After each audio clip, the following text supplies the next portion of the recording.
The sun rose over the mighty Zambezi River like a blazing fireball stretching its arms after a long sleep, casting golden light across the water and turning every ripple into molten fire. Birds with emerald green wings took flight from the tall baobab trees. Hippos yawned lazily in the shallow riverbanks, and the faint scent of wet soil, fresh fish, and warm African earth carried over Mukwa City. The city was small compared to Africa's great capitals, but it thrived with life, laughter, and an old magic that came from living so close to the river.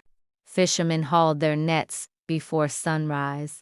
Women sold roasted maize and cassava in the bustling market.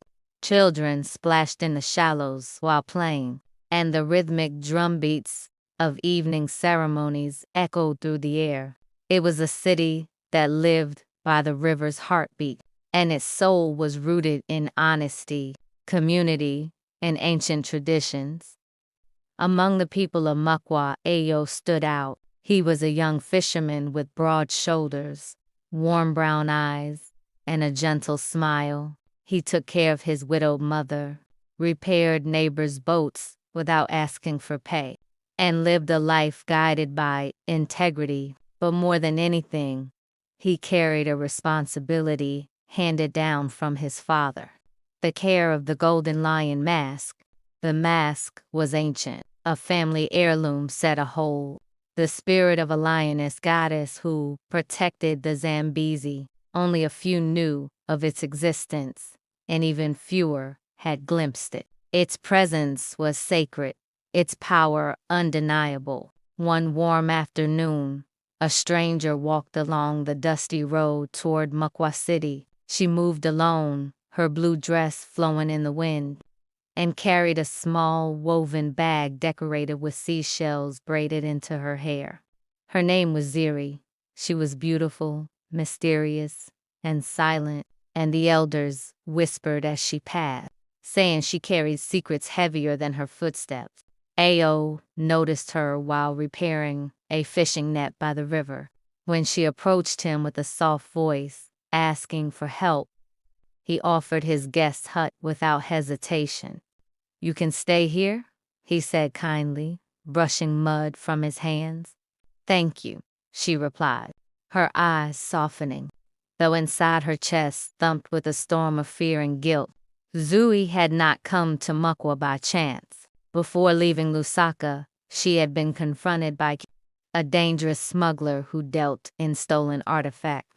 He had threatened her family, leaving her no choice but to obey. He had sent her to find the golden lion mask, the one object that could make him rich beyond measure. Zuri's heart was heavy with the knowledge that she would betray the people who had welcomed her with open arms, but fear of Kifo's wrath pressed her forward. Over the next few days, Zuri blended effortlessly into Mukwa's rhythm. She helped women grind maize, laughed with children, and danced during the evening drum circles. Her gentle nature won the villagers' trust, and even Ayo's mother began to treat her as one of the family, offering her meals, clothes, and stories of the old days. But Mama Kechi, the village healer, watched her closely. "Your smile is too heavy," she told Zuri one afternoon while grinding obs. "People who carry secrets smile like that." Zuri flinched but kept her composure, forcing a polite smile. Inside, she knew the truth of Mama Kaji's words. A week later, curiosity pulled Zuri to the place she had been hunting for. Late one night, she watched Ayo and his mother enter a carved wooden room behind their home from the shadows of a baobab tree. She peeked inside and saw them lighting candles around a stone altar. On it rested the golden lion mask, glowing with a light so warm it seemed alive. Its eyes flickered like fire, and its mane rippled as though water flowed through it. Zuri's breath caught, and her heart ached. This was the mask Kifo wanted, seeing it in its sacred setting, witnessing the love and reverence Ao and his mother held for it, filled her with guilt she had never expected. She had to take it, yet every fiber of her being screamed against it. Days passed as Zuri wrestled with herself, avoiding Ao's eyes, hiding her shame, and fearing her own reflection in the river. Every moment she spent with him and his family added weight to her conscience. Yet Kifo's threats loomed, and the hours pressed her toward a decision she feared.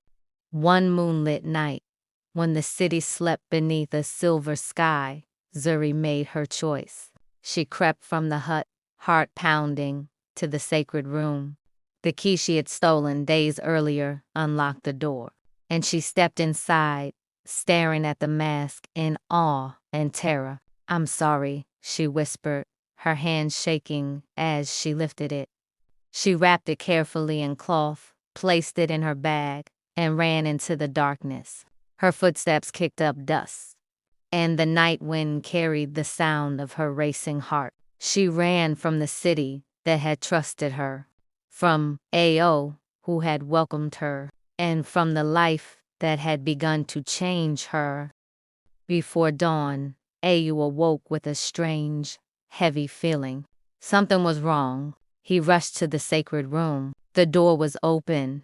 The altar was empty. The candles had burned low. His mother fell to her knees, crying. "No," she sobbed. Ao's chest tightened, and he whispered the only name that made sense, Zuri. He didn't pause. Without packing anything unnecessary, he took his canoe and followed the river, knowing she could not have gone far. By sunrise, Zuri reached a nearby town, exhausted and trembling. Kifo was waiting, his eyes sharp and greedy. "Did you bring it?" he demanded. Zuri hesitated, tears spilling down her face, and pulled the mask from her bag. Kifo snatched it, but the moment his hands touched the golden mask, the air shifted violently. Birds scattered, the sun dimmed, and the ground seemed to tremble beneath them. Veins of fire crawled across Kifo's skin, forcing him to drop the mask with a scream. "What sorcery is this?" he shouted. Zuri took a step back, terrified. "It's protected," she said, voice shaking. "It doesn't want to belong to you." Lightning cracked, striking nearby, and Kifo lunged for her. Instinctively, she grabbed the mask and ran. Storm clouds gathered, rain poured, and the wind whipped her hair into her face. Exhausted, she collapsed at the river's edge, clutching the mask. "I didn't want this," she cried. "I didn't want to betray him. I didn't want to hurt anyone." Thunder rumbled as Ao's canoe appeared through the mist. His chest heaved, eyes dark with pain. But there was no anger, only disbelief, hurt, and a strange calm. "Zuri," he said softly. She looked up, trembling, and whispered, "I'm sorry. I didn't want to steal it. I had no choice." Ao's jaw clenched. "You could have told me," he said quietly. "I trusted you." Zuri's eyes filled with tears. I'm sorry," she said. He studied her for a long moment. Finally, he said, "Give me the mask." She handed it over. The storm seemed to ease slightly as they returned to Mukwa City. Inside the sacred room, Ao placed the golden mask back on the altar. Suddenly, brilliant golden light filled the room, and a roar echoed that shook the walls. A lioness spirit formed, magnificent and glowing, its eyes powerful yet kind. "You returned me with truth," it said to Ao. "Your heart remains pure." Then it turned to Zuri and you. "Your soul trembles between shadow and light. Your intentions were neither entirely evil nor entirely pure." Zuri fell to her knees. "I deserve punishment," she whispered. The spirit's eyes saw. "Your fate lies with the one you wrong. Forgiveness will guide you, but the path ahead will not be easy. Aao looked at her, hurt in his eyes, but a calm acceptance behind it. I forgive you, he said quietly. The lioness spirit nodded, satisfied, but then a new light glowed in its eyes. Forgiveness does not erase destiny, it said. You have awakened the trial that cannot be undone. A shadow now follows you, Zuri. Darkness will seek what you once tried to steal. Zuri gasped as a faint golden mark shaped like a lion's eye appeared on her arm. Your trial begins now, the spirit said. You must protect the mask when it is hunted again, or the shadow will consume you. Ao's eyes widened. We face this together, he said. Zuri nodded, fear and trust mingling in her gaze. I don't deserve your help, she whispered, but I will take it, he replied. And for the first time, Zuri felt that the past could not define her future. Some betrayals do not end stories, they begin new ones. Over the next days, Mukwa City returned to its normal rhythm. Women sold fruit in the market. Fishermen worked along the river, and the golden lion mask rested safely on its altar. Aau often stood by the Zambezi at sunset, remembering the girl who arrived like a storm and left like a lesson. Zuri disappeared into the distance, carrying the golden mark in a resolve to atone, while Ao watched her leave with a quiet heart. Some stories end not with lovers together, but with two souls forever changed, bound by trust, betrayal, and the courage to face the shadows ahead.